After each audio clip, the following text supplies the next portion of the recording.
আসসালামু আলাইকুম ভিউয়ার্স, আমি আজকে আপনাদের সাথে ডিম দিয়ে মজাদার পুডিং রেসিপি শেয়ার করব। আর এই পুডিংটি দেখতে কেমন হয়েছে সেটা আপনারা নিজেরাই বলুন। আমার সম্পূর্ণ রেসিপি যদি ফলো করেন তাহলে আপনার পুডিংটাও এরকম বাউন্সি, সফট এবং স্মুথ হবে।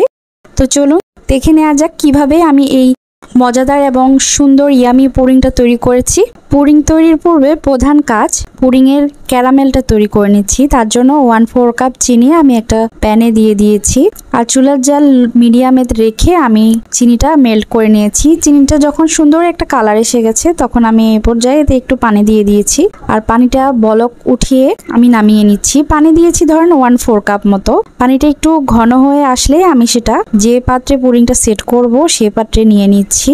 আমি একটা সিরামিক্সের হাঁড়ি নিয়েছি, এই হাঁড়ির মধ্যে আমি পুডিংটা তৈরি করব। আজ আমরা যদি সবসময় ক্যারামেলটা এভাবে তৈরি করি তাহলে এটা আর পুডিং হওয়ার সাথে সাথে মোল্ড আউট করে নিতে পারবো গরম গরম অবস্থায়। সেই একই হাঁড়িতে যে পাত্রে ক্যারামেল তৈরি করেছি সেই হাঁড়িতে আমি 2 কাপ গরুর দুধ দিয়ে দিচ্ছি আর দুধটা একটু জাল করে নিয়েছি কারণ এটা ডিপ ফ্রিজে থাকার কারণে কিন্তু বরফ অবস্থায় ছিল। দুধটা আরেকটু ঘন হওয়ার জন্য এখানে 1/4 কাপ গুঁড়া দুধ দিয়ে দিয়েছি এবং 3 টেবিল চামচ চিনি দিয়ে দিয়েছি। চিনিটা এখানে আমি শুধু দুধের জন্য দিচ্ছি, ডিমের জন্য আলাদা করে চিনি দেওয়া হবে। তো দুধে বলক চলে এসেছে, চিনিটা আমি একটু টেস্ট করছি।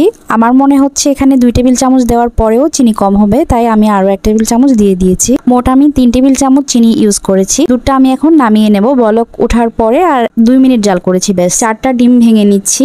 ডিমটা আলাদা পাত্রে ভেঙে নিলে সুবিধা হয় কারণ ডিমগুলো অনেক সময় নষ্ট হতে পারে। আলাদা একটা পাত্রে যদি ভেঙে নেন সেক্ষেত্রে কিন্তু কোনো একটা ডিম খারাপ পড়লেও কিন্তু ডিমগুলো নষ্ট হওয়ার কোনো চান্স থাকে না। 4টা ডিম এবং একটা কুসুম দিয়েছি, আরেকটা ডিমের সাদা অংশ আমি রেখে দিয়েছি। মোট 4টা ডিম এবং একটা কুসুম। আর এই ডিমগুলোর পরিমাপে আমি চিনি দিয়ে দিচ্ছি 1/3 কাপ এবং 1 চা চামচ ভ্যানিলা এসেন্স দিয়ে দিচ্ছি। আপনারা আপনাদের পছন্দ অনুযায়ী এখানে এসেন্সটা ব্যবহার করতে পারবেন। স্বাদের ব্যালেন্সটা ঠিক রাখার জন্য 1 চিমটি লবণ দিয়ে দিয়েছি। এখন আমি চিনিগুলো খুব আলতো হাতে মিক্স করে নেব। এখানে অনেক বেশি হুইস্ক করে কিন্তু বাবল ক্রিয়েট করা যাবে না। বাবল ক্রিয়েট করলে কিন্তু পুডিংটা স্মুথ হবে না, পুডিং এর মধ্যে অনেক বেশি ছিদ্র ছিদ্র হবে। তো চিনিটা মেল্ট হয়ে গেছে, আমি ভালোভাবে নেড়ে চিনিটা মেল্ট করে নিয়েছি। আর এরকম যে ফেনা ফেনা দেখতে পাচ্ছেন এই ফেনাগুলো অবশ্যই তুলে নিতে হবে, নয়তো পুডিং এর গায়ে ছিদ্র ছিদ্র হবে আর পুডিংটা স্মুথ হবে না। যে পাত্রে পুডিংটা আপনারা সেট করবেন সবসময় মাথায় রাখবেন সেটা যেন একটু ওজন হয়। ওজন থাকলে এটা হাঁড়িটা অনেক বেশি নাড়ানাড়ি করে না স্টিম করার সময়, তখন আর পুডিংটা স্মুথ হয়, অনেক বেশি ছিদ্র হয় না। আগে থেকে জাল দেওয়া দুধটা আমি কুসুম গরম অবস্থায় নিয়ে এসেছি আর কুসুম গরম অবস্থায় আমি এটা ডিমের সাথে অ্যাড করে দিয়েছি। ডিমের সাথে দুধটা দেওয়ার কারণে যে ফোমটা ক্রিয়েট হয়েছে সেই ফোমটাও কিন্তু আমি চামচের সাহায্যে উঠিয়ে নিয়েছি। যে পাত্রে আমি ক্যারামেলটা সেট করেছিলাম সেই পাত্রেই আমি এখন দুধ আর ডিমের মিশ্রণটা ছেঁকে দিয়ে দিচ্ছি সরাসরি। এটা একবার ছেঁকে নিলে না, ভালোভাবে যদি পাশের ফোমগুলা ভালোভাবে তুলে নিতে পারেন তাহলে পুডিংটা স্মুথ হবে। আর পুডিংটা স্টিম করার সময় এর ভিতরের পানির বাষ্পগুলো যাতে পুডিং এর উপর না পড়ে তাই এরকম একটা ফয়েল অথবা প্লাস্টিক র্যাপ দিয়ে র্যাপ করে দিতে পারেন, এতে করে পুডিংটা আর নষ্ট হবে না উপরে ভাস্প পড়ে। আমি চুলায় চলে এসেছি আর 2টা টিস্যু পেপার দিয়ে দিচ্ছি যাতে হাঁড়ির মধ্যে সরাসরি তাপটা না লাগে। আর পানি দিয়েছি খুব সামান্য, দেখতে পাচ্ছেন কতটুকু পানি হয়েছে। পুডিং এর হাঁড়ির 1 থেকে 1.5 ইঞ্চি পর্যন্ত পানিতে ঢাকা থাকলে এনাফ। তো এটা আমি 30 মিনিট ঢেকে একেবারে সর্বোচ্চ লো হিটে আমি এটা কুক করব যাতে হাঁড়িটা না নড়ে, পানিটা বলক না আসে। পানিতে বলক আসলে কিন্তু হাঁড়ি নড়বেই আর হাঁড়ি নড়লে কিন্তু পুডিংটা একদমই ভালো হবে না, এটা ছিদ্র ছিদ্র হবে। তাই অবশ্যই চেষ্টা করবেন চুলার জাল একেবারে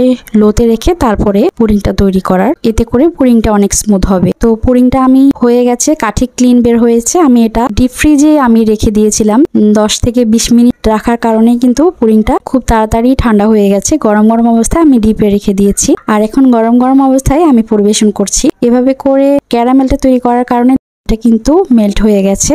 আর পুডিংটা আপনারা হয়তো দেখে বুঝতে পাচ্ছেন এটা কিন্তু এখনই একদম ঠান্ডা হয়নি, এখনো এটা প্রচুর গরম। আর পুডিংটা কিরকম স্মুথ হয়েছে এবং বাউন্সি হয়েছে হয়তোবা দেখে বুঝতে পারছেন।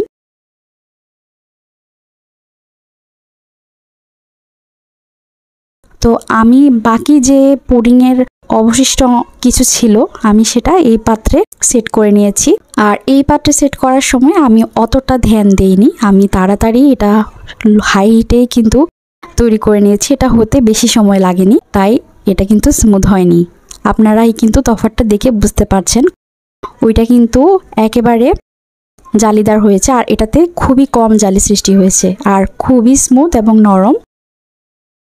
তো এটা ঠান্ডা হওয়ার পর কিন্তু আরও সেট হয়ে যাবে। এটা কিন্তু এখনও গরম, তাই সেট হতে পারেনি। আর পুডিং ঠান্ডা ঠান্ডা খেতেই মজা বেশি, গরম অবস্থায় খেতে একদমই ভালো লাগে না। তো আজকের রেসিপি কেমন লেগেছে আমাকে অবশ্যই কমেন্ট করে জানাবেন। আর রেসিপি ভালো লাগলে অবশ্যই একটা লাইক দেবেন। এরকম সহজ সহজ রেসিপি পেতে আমার চ্যানেলটি সাবস্ক্রাইব করে রাখবেন।